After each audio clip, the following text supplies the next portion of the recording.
तो एनयूएस ने march on day one exam का रिज़ल्ट जो है वो आप लोग का डिक्लेयर किया है।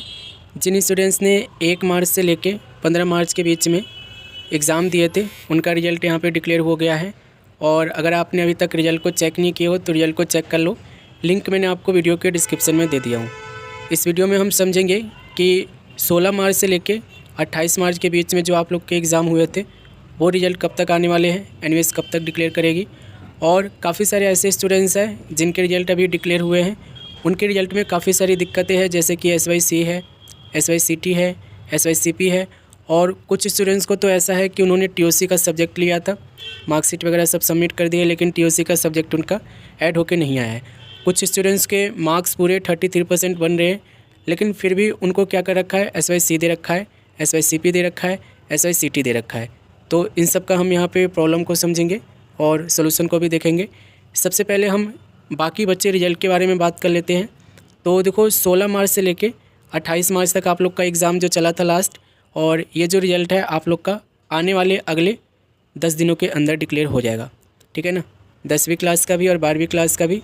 जिन स्टूडेंट्स ने 16 मार्च से लेके 28 मार्च के बीच में एग्ज़ाम दिए थे उनका रिज़ल्ट जो है ये 10 मई को या 11 मई को या 12 मई को आप लोग का डिक्लेयर हो जाएगा। उससे पहले भी हो सकता है, लेकिन मैंने यही देखा है कि जब भी 2 पार्टों में आपका रिज़ल्ट आता है ना, ये एनयूएस वाले फिर आप लोग को ये बाकी के जो 50% रिज़ल्ट बच्चे होते हैं ना उसको ये डिले करती है। तो 16 मार्च से लेके 28 मार्च वाले जो स्टूडेंट्स हैं उनका रिज़ल्ट आप लोग का ये मान के चलो कि आप लोग का 10 तारीख के बाद यानी कि 11 तारीख या 12 तारीख को डिक्लेयर होगा, ठीक है। तो वो तो जब भी होगा मैं आपको चैनल के थ्रू इन्फॉर्म करूँगा। अब हम रिज़ल्ट की प्रॉब्लम के बारे में जानते हैं, ठीक है। तो रिज़ल्ट को निकालेंगे। अभी एक स्टूडेंट्स ने ऑन डे वन एग्ज़ाम दिया था मार्च में और उनके रिज़ल्ट में भी प्रॉब्लम है। रिज़ल्ट को यहाँ पे हम निकालते हैं और समझते हैं कि प्रॉब्लम का सलूशन कैसे आपको करना है और क्या क्या करना होगा आपको। तो ये देखोगे आप, एक स्टूडेंट्स का रिज़ल्ट है, इन्होंने मार्च में ही ऑन डे वन एग्ज़ाम दिया था और इनका देखोगे कि इन्होंने टोटल 4 सब्जेक्ट का यहाँ पे एग्ज़ाम दिया था। 4 के 4 सब्जेक्ट यहाँ पे इनको सो रहे, 3 सब्जेक्ट में ये पास है और 1 सब्जेक्ट में इनका जो है ना SYCT मिला हुआ है। अब जब भी आपके रिज़ल्ट में SYCT आए ना, इसका मतलब यह है कि आपके थ्योरी एग्ज़ाम में पासिंग मार्क्स नहीं आ पाया है। अब देखो पासिंग मार्क्स को लेकर ना आप लोग काफ़ी ज़्यादा कंफ्यूज होते हो।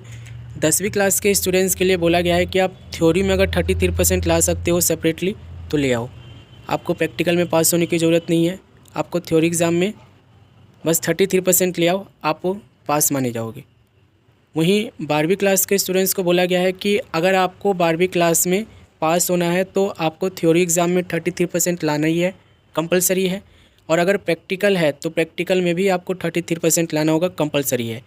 TMA में कोई पास होने का ज़रूरी नहीं है। TMA आपके अच्छे स्कोरिंग के लिए होता है वो बस, ठीक है ना, वो पासिंग मार्क्स में इंक्लूड होता है, इस चीज़ को ध्यान रखना।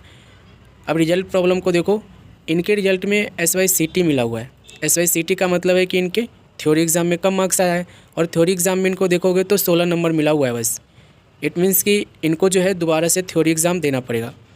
अब कुछ स्टूडेंट्स बोलेंगे हम री चेकिंग के लिए अप्लाई कर सकते हैं, रिवैल्यूएशन के लिए अप्लाई कर सकते हैं। बिल्कुल कर सकते हो, लेकिन चांसेस बहुत कम है।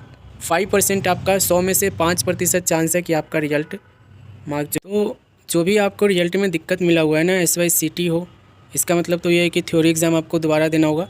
अगर आपका मन कर रहा हो रीचेकिंग करवाने का, रिवैल्यूएशन करवाने का, तो आप करवा सकते हो, आपके पास ऑप्शन है। अभी लिंक ओपन नहीं हुआ है, लिंक ओपन होगा मैं आपको इन्फॉर्म करूँगा।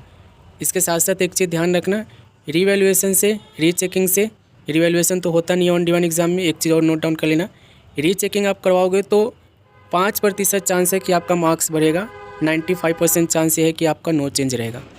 मैं गारंटीड कह रहा हूँ, आप लोग करके देख लेना अगर आपको विश्वास ना हो तो। SYCT का मतलब ये है कि आपको थ्योरी एग्ज़ाम दोबारा से देना पड़ेगा। अभी जून में होने वाले हैं दोबारा से ऑन डे वन एग्ज़ाम, जून में भी होंगे, जुलाई में भी होगा, अगस्त में भी होगा, सितंबर में भी होगा। तो उसे आप लोग देख लेना, वीडियो बनी पड़ी है रजिस्ट्रेशन वगैरह का। और यहाँ पे आप देखोगे कि अगर आपके रिज़ल्ट में SYCP दिया गया है, SYCP दिया है, तो इसका मतलब ये है कि प्रैक्टिकल एग्ज़ाम में आप पास नहीं हो।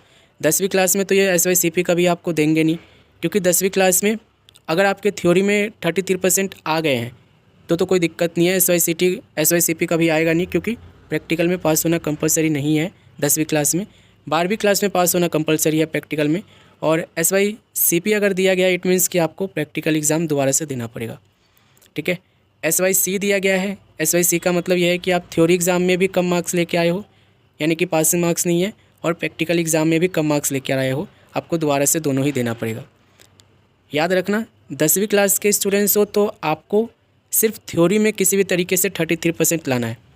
प्रैक्टिकल अगर है भी ना तो कोई दिक्कत नहीं है, उसमें फेल हो जाओ, एब्सेंट हो जाओ, कोई दिक्कत नहीं है। लेकिन अगर आप 12वीं क्लास में हो ना तो आपको थ्योरी में भले ही आप 70 ले आओ, 80 ले आओ, 90 ले आओ, अगर आपका प्रैक्टिकल में आप एब्सेंट हो या प्रैक्टिकल में कम मार्क्स है तो उस केस में फिर आप लोग को वो फेल ही माने जाओगे, ठीक है, उसमें आप पास माने जाओगे नहीं। ये 12वीं क्लास का गाइडलाइन है एनवीएस का। अब जितने भी ऐसे स्टूडेंट्स हैं जिनके रिजल्ट में SYC, SYCT, SYCP है, ठीक है, कम मार्क्स की वजह से है, तो उस केस में उनको तो एग्ज़ाम देना होगा दोबारा, कोई सोल्यूशन नहीं है, कोई ट्रिक नहीं है, कोई पैसे देकर काम नहीं हो सकता है, इस चीज़ को नोट डाउन कर लेना। और अगर आपके मार्क्स आपको लगते हैं कि सही है, 33% आए हुए हैं, फिर भी आपको SYC दिया गया है, SYCT दिया गया है, SYCP दिया गया है, तो उस केस में आप मुझे कॉन्टैक्ट करना, मैं आपका रिजल्ट सही करा दूँगा, ठीक है ना। अगर आपके 33% आए हुए हैं उसके बाद भी अगर आपको है ना कोई प्रॉब्लम है SYC का, SYCT का या SYCP का, तो रिजल्ट आपका सही हो जाएगा, मैं आपको करवा दूंगा। आप मुझे इंस्टाग्राम पे कांटेक्ट कर लेना, ठीक है। दूसरी चीज़, अगर आपका TOC वाला सब्जेक्ट यहाँ पे शो नहीं हो रहा है, काफ़ी सारे ऐसे स्टूडेंट्स होंगे जिनका TOC वाला सब्जेक्ट यहाँ पे शो नहीं हो रहा होगा, उन्होंने सारी चीज़ें जमा भी कर दी होंगी, तो घबराने की ज़रूरत नहीं है, आप मुझे कॉन्टैक्ट कर लेना, मैं आपका TOC वाला सब्जेक्ट भी ऐड करा दूँगा। मैंने बहुत सारे स्टूडेंट्स का ऐड भी करवाया है, ठीक है। और मार्कशीट की बात करोगे, मार्कशीट आप लोग का 1 से लेकर 4 सब्जेक्ट की जो मार्कशीट है ऑनलाइन अप्लाई करनी होगी। यहाँ से 1.5 महीना काउंट करना, 1.5 महीने बाद आप लोग को ऑनलाइन अप्लाई करनी होगी। कैसे अप्लाई करते हैं वीडियो बनी पड़ी है। जिनके पास 5 सब्जेक्ट है उनकी मार्कशीट उनके घर पर आएगी, ठीक है ना, बाई पोस्ट एनवीएस भेजेगा। कितने दिनों बाद? 1.5 महीने बाद।